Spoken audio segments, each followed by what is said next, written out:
jumpa lagi bersama saya membahas tentang kapasitor. Pernahkah kamu terpikir bagaimana menyimpan listrik di dalam sebuah botol? Layaknya seperti kita menyimpan air di dalam sebuah botol. Di pagi yang dingin Januari 1746 yang lalu, Peter van Mussenbroek, seorang ilmuwan Belanda, punya keinginan yang aneh. Dia ingin menyimpan listrik di dalam sebuah botol. Dan seperti layaknya ketika kita ingin menyimpan air di dalam botol lalu menggunakannya di lain waktu. Pada saat itu, listrik bukanlah sesuatu yang kita gunakan seperti saat ini. Listrik merupakan bahan eksperimen yang sangat populer di kalangan ilmuwan.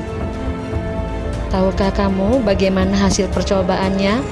Profesor van Mussenbroek mengulurkan tangan kirinya ke kawat logam yang tergantung di stoples kaca yang dipegangnya dengan tangan kanan telanjang. Dan setelah itu ia menulis surat seperti ini. Saya ingin bercerita kepada Anda tentang suatu percobaan yang baru namun mengerikan yang saya sarankan agar Anda tidak pernah mencobanya sendiri. Dan saya yang telah mengalaminya dan selamat berkat kasih karunia Tuhan tidak akan melakukannya lagi demi seluruh kerajaan Perancis, kata Peter van Mussenbroek. Energi listrik yang diterima Peter berasal dari medan listrik yang dihasilkan dari muatan yang masih tersimpan pada lapisan konduktor dalam dan lapisan konduktor luar. Antara lapisan dalam dan luar terbentuklah medan listrik yang menembus bahan kaca. Bahan kaca ini adalah bahan dielektrik ya, bahan yang dapat menyimpan medan listrik tetapi juga tidak dapat menghantarkan arus listrik atau bisa juga disebut dengan bahan isolator. Nah, medan listrik inilah yang menyimpan energi, bukan muatan. Saat konduktor dalam dan luar dihubungkan, medan listrik hilang mendadak karena muatan netralisasi. Energi yang tadinya tersimpan dalam medan listrik dilepaskan terlihat sebagai percikan atau kejutan listrik. Dari hasil percobaan Peter dapat disimpulkan bahwasanya kapasitor itu merupakan perangkat untuk menyimpan muatan listrik sementara di dalam rangkaian. Selanjutnya, konsep kapasitor dilanjutkan dan dikembangkan lagi oleh ilmuwan lain seperti Benjamin Franklin dan Michael Faraday sampai ditemukan definisi kapasitansi oleh Michael Faraday yang menyatakan bahwa kapasitansi merupakan kemampuan suatu kapasitor menyimpan muatan Q untuk setiap beda potensial V yang dapat dinyatakan dalam persamaan C sama dengan Q per V. Besarnya kapasitas kapasitor berbanding lurus dengan luas penampang plat dan permitivitas dielektrik dan juga berbanding terbalik dengan jarak antar plat. Setelah itu, kapasitor memiliki banyak manfaat selain menyimpan muatan dan menyimpan energi listrik dalam rangkaian elektronik. Kapasitor juga berfungsi untuk mengubah frekuensi pada pesawat radio, penyaring arus listrik pada catu daya, memperbesar kilat atau loncatan bunga api pada busi mesin, pada kipas angin, kulkas atau pompa air. Kapasitor digunakan untuk memberi torsi awal atau starting torque. Energi yang tersimpan dalam sebuah kapasitor dan bagaimana kapasitor dalam rangkaian seri maupun paralel dapat disimak melalui penjelasan berikut. Untuk menyelesaikan soal seperti ini, maka di sini kita terlebih dahulu mencari kapasitas pengganti dari rangkaian. Di sini ada rangkaian paralel 1, di sini ada rangkaian paralel 2. Jadi ini kita tulis CP2, di sini CP1.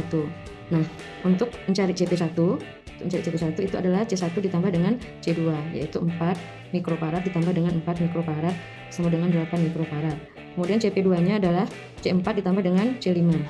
C4 ditambah dengan C5 di sini. Itu sama dengan 4 mikrofarad tambah 4 mikrofarad sama 8 mikrofarad. Sehingga rangkaian ini menjadi sudah ada kapasitas pengganti untuk CP1, ini C3 dan ini CP2. Di mana ini masing-masing besarnya ini 8, di sini 4, di sini 8. Nah, ini sudah menjadi rangkaian seri ya. Ini sudah menjadi rangkaian seri. Untuk kapasitas pengganti dari rangkaian seri itu 1 per CS sama dengan 1 per CP1 tambah 1 per C3 sama dengan 1 per CP2. 1 per 8 tambah 1 per 4 tambah 1 per 8. Nah, selanjutnya untuk mencari muatan yang berada di rangkaian ini, karena ini rangkaian seri, maka syarat rangkaian seri Q-nya sama. Q-nya sama. Q sama dengan C kali P. C-nya tadi sudah dapat 2 ya. 2, kemudian P-nya 6. Maka di sini adalah 12 mikrokolom. Jadi masing-masing daripada kapasitor ini memiliki muatan sebanyak 12 mikrokolom. Baik itu muatan pada CP1, muatan pada C3 maupun muatan pada CP2. Ya, itu sama dengan 12 mikrokolom. Nah, yang ditanyakan Q pada C4. C4 ini berada di CP2. CP2 ini adalah rangkaian paralel. Nah, syarat rangkaian paralel P-nya sama. P sama dengan Q per C. Q-nya tadi sudah dapat, yaitu 12 mikrokolom untuk rangkaian CP2. C penggantinya adalah 8 mikrofarad atau 1,5 volt. Q pada C4.